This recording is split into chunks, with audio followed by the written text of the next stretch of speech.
ತುಂಬಾ ಜನ ಒಂದೆರಡು ಚೆಕ್ ನ ಲೀಫ್ ಅವರ ಪಾಕೆಟ್ ಅಲ್ಲಿ ಯಾವಾಗ್ಲೂ ಇಟ್ಕೊಂಡಿರ್ತಾರೆ. ಇನ್ನು ಕೆಲವೊಬ್ರು ಆ ಚೆಕ್ ಮೇಲೆ ಸೈನ್ ಮಾಡಿ ಅದನ್ನ ಜೊತೆಲಿ ಇಟ್ಕೊಂಡಿರ್ತಾರೆ. ಈಗ ಈ ರೀತಿ ಚೆಕ್ ನಿಮ್ದು ಕಳ್ದೋದ್ರೆ ಅಥವಾ ಕಳ್ತನ ಆದ್ರೆ ಏನ್ ಮಾಡೋದು? ಇವತ್ತಿನ ಜನರೇಷನ್ ಆನ್ಲೈನ್ ಅಲ್ಲಿ ಟ್ರಾನ್ಸಾಕ್ಷನ್ ಮಾಡೋದೇನೆ ಜಾಸ್ತಿ. ಈ ರೀತಿ ಕಳ್ತನ ಆಗಿದ್ ಚೆಕ್ ಅಥವಾ ಕಳ್ದೋಗಿದ್ ಚೆಕ್ ಯಾರಿಗಾದ್ರೂ ಸಿಕ್ಕಿದ್ರೆ ಅವ್ರು ಅದನ್ನ ಮಿಸ್‌ಯೂಸ್ ಮಾಡಬಹುದು. Section 138 of negotiable instrument act ನಿಮಗೆ ಚೆಕ್ ಬೌನ್ಸ್ ಕೇಸ್ ಬಗ್ಗೆ ಕೇಳಿರ್ತೀರಿ. ಚೆಕ್ ಬೌನ್ಸ್ ಅಂದ್ರೆ ಯಾರ ಹತ್ರ ಚೆಕ್ ಇದೆ ಅವ್ರು ಅದನ್ನ ಬ್ಯಾಂಕ್ ಅಲ್ಲಿ ಪ್ರೆಸೆಂಟ್ ಮಾಡಿದ್ರು ಅಂಡ್ ನಿಮ್ಮ ಅಕೌಂಟ್ ಅಲ್ಲಿ ಸಫಿಶಿಯಂಟ್ ದುಡ್ಡು ಇರಲಿಲ್ಲ, ಸೊ ಹಾಗಾಗಿ ಚೆಕ್ ಬೌನ್ಸ್ ಆಗಿದೆ.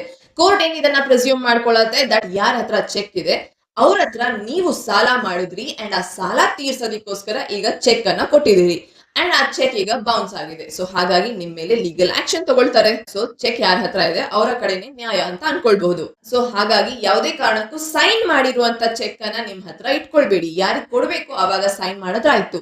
ಆದ್ರೆ ಈ ರೀತಿ ಚೆಕ್ ಕಳ್ಕೊಂಡಾಗ ನೀವು ಮಾಡ್ಬೇಕಾದಂತ ಫಸ್ಟ್ ಕೆಲಸ ಬ್ಯಾಂಕ್ ಅಲ್ಲಿ ಕಂಪ್ಲೇಂಟ್ ಮಾಡಿ ದಟ್ ನನ್ನ ಸೋ ಅಂಡ್ ಸೋ ಚೆಕ್